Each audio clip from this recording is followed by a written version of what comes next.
Shikues të nderuar, Dal Po Televizioni u përshëndes, ju ftoj të ndiqni edicionin informativ të lajmeve.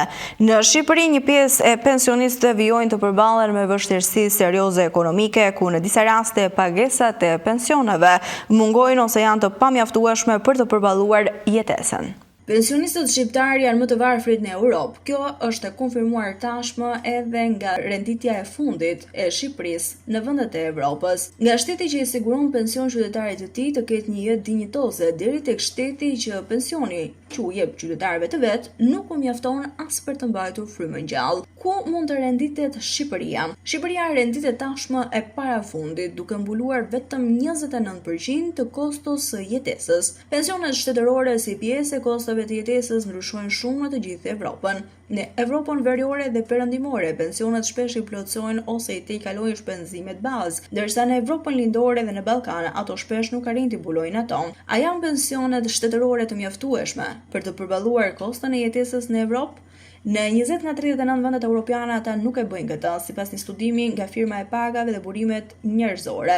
Kostot e jetesës nuk përfshin qeran, nëse do të përfshihej edhe qeraja, ky numër ka të ngjarë të rritej ndjeshëm. E ndërkaq, Shqipëria renditet sërish në nivele të ulta. Pensionet nuk janë të mjaftueshme. Shqipëria në vend të 29, Ukraina në vend të 29 dhe Moldavia 42%. Ndjeki më pas Gjeorgjin me 22%, në skalën më të ulët në gjitha këto vende pensionet nuk janë të mjaftueshme për të mbuluar as gjysmën e kostove të jetesës. Pensionet si pjesë e kostove të jetesës janë gjithashtu 53% në Bosnjë dhe Hercegovinë, 58% në Kipro apo në Turqi me 65%. Hendeku rajonal, Evropa veriore dhe perëndimore kundrejt Evropës lindore. Ekzistojnë trendet të qarta gjeografike. Në Evropën veriore dhe perëndimore, përfshirë vendet nordike, pensionet shpesh mbulojnë ose tejkalojnë kostot bazë të jetesës. Në Evropën qendrore, pensionet ofrojnë mbulim të moderuar, e ndërsa në pjesën tjetër të Evropës, pensionet bruto të pleqërisë janë pothuajse minimale. Të moshuarit në Europë mbështeten kryesisht tek pensionet për të ardhurat e tyre. E ndërkaq Shqipëria renditet me numrin më të ulët në Evropë. Ndryshojmë natyrën e informacionit. Një automjet është djegur në orët e para të së entes në rrugën Delvin Kardiq, ku nga zjarri ka patur vetëm dëme materiale.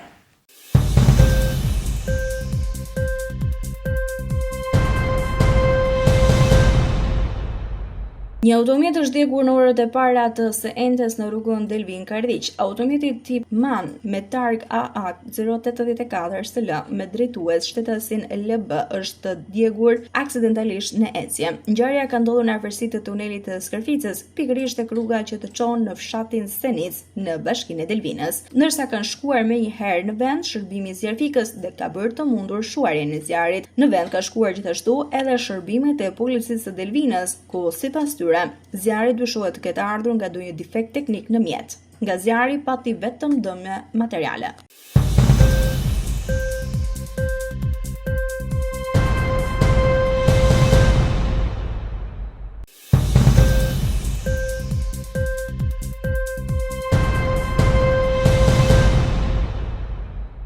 Turizmi në vend numëron në Shqipëri, edhe për gjatë muajit shkurt pati vetëm një rritje me 0.03% pas rënjes të muaj janar. Të dhënat zyrtare të lëvizjes së shtetasve tregojnë se të huaj që hynë në Shqipëri ishin vetëm 0.03%, më shumë se në të njëjtin muaj të një viti më parë, duke treguar kështu një ngecje në esurinë e sektorit. Ashtu si janari edhe shkurti në përgjithësi u përkufizua nga një motas pak e qëndrueshme për Shqipërinë, çka ka ndikuar direkt të huaj që mund ta vizitonin këtë vend. Kjo periudhë përfshin kryesisht grupet e organizuara që kanë interes për ture kulturore, por edhe individët që bëjnë rezervime të momentit të fundit, falinjave me kostot të ulët. Instat vlerëson se për gjatë muajit shkurt 2026 rezultojnë të kenë hyrë në territorin e Republikës së Shqipërisë rreth 1 milion shtetas shqiptar dhe të huaj. Ky tregues ka pësuar një rritje me 3.9% krahasuar me shkurtin e 2025-s. Për sa i takon hyrjeve në Shqipëri, shtetas shqiptar janë 584.450, rritje me 7.6%, ndërsa shtetas të huaj 516.231. Daljet nga Shqipëria janë më shumë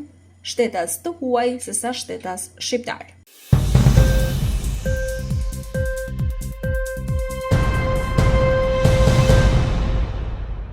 Përfaqësuesit e shoqatave të transportit kanë lëshuar alarmin se duke nisur nga dita e hënë shërbimi për qytetarët do të reduktohet me 30% e shkak për këtë po bëhet rritja e çmimit të karburanteve.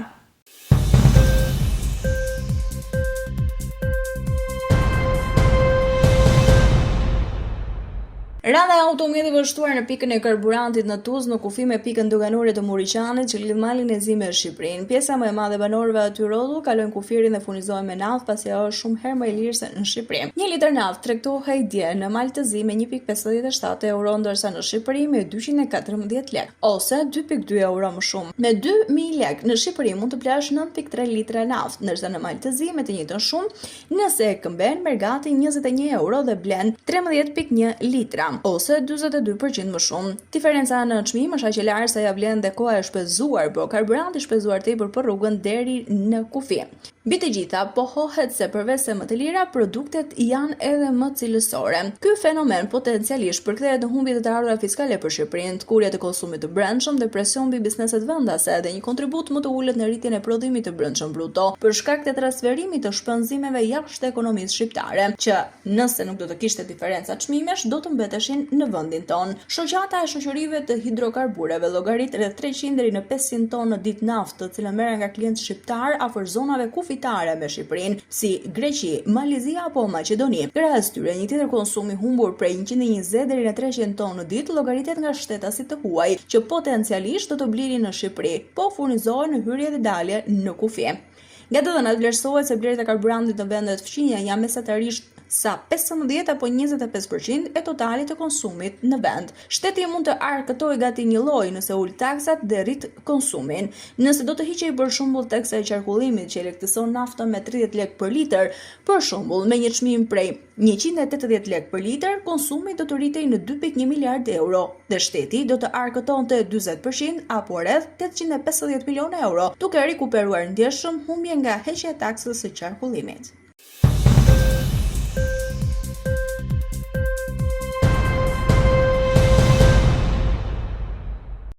Përfaqësuesit e shoqatave të transportit kanë lëshuar alarmin se duke nisur nga dita e hënë e në vijim, shërbimi për qytetarët do të reduktohet me 30%. Shkak është bërritja e pandalshme e çmimit të karburantit të heshtë e institucioneve shtetërore, përballë kërkesave të tyre të vazhdueshme për mbështetje. Në një deklaratë për mediat ata thanë se kostoja e karburantit tashmë zë rreth 45% të shpenzimeve totale, ndërsa kostot e mirëmbajtjes janë rritur me 25 deri në 30% për shkak të krizës globale. Pavarësisht kërkesave të dërguara pranë qeverisë bashkive dhe bordit të transparencës, ata pohojnë se nuk kanë marrë si përgjigje, duke i lënë përballë një situate të pamundur ekonomike. Zgjedhja sipas tyre qëndron te ndërhyrja menjëhershme e shtetit duke ndjekur shembullin e vendeve të rajonit ku transporti publik është i përjashtuar nga taksa e qarkullimit dhe aksiza.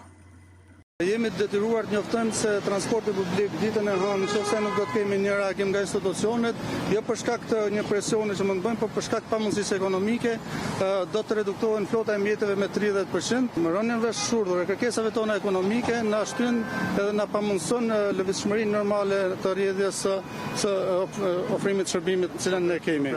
Ne po flasim këtë moment për një reduktim të numrit të autobusëve të cilët do të qarkullojnë, pastaj pjesa tjetër do të ngelet në vazhdim për të diskutuar me operator.